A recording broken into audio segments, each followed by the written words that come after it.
আজ আমরা শোনাবো এক মজার গল্প। আমরা কিভাবে ছোট থেকে বড় হই।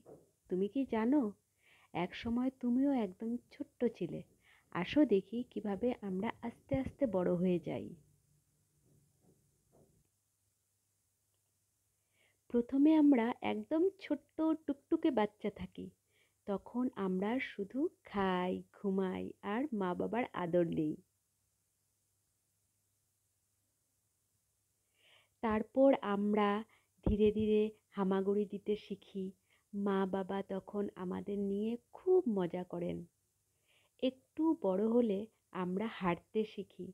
তখন আমরা দৌড়াই, খেলি আর চারিপাশের সব কিছু জানতে চাই।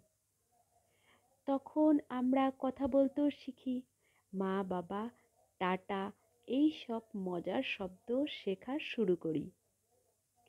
এরপর আসে স্কুলে যাওয়ার পালা। নতুন ব্যাগ, নতুন বন্ধু আর নতুন নতুন মজার জিনিস শেখা। আমরা অ, আ, ক, খ শিখি, গান গাই, ছবি আঁকি আর অনেক মজার খেলাও খেলি। এইভাবেই আস্তে আস্তে আমরা বড় হতে থাকি।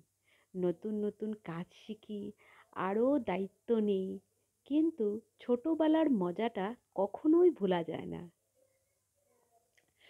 তুমি কি জানো, একদিন তুমিও বড় হয়ে যাবে, আর তখন তুমিও তোমার ছোটবেলার গল্প মনে করে মজা পাবে। তো বন্ধুরা, আজকের গল্প কেমন লাগলো কমেন্টে জানিও কিন্তু। আর নতুন নতুন ভিডিওর জন্য সাবস্ক্রাইব করতে ভুলবে না। দেখা হবে পরের মজার ভিডিওতে। Bye bye.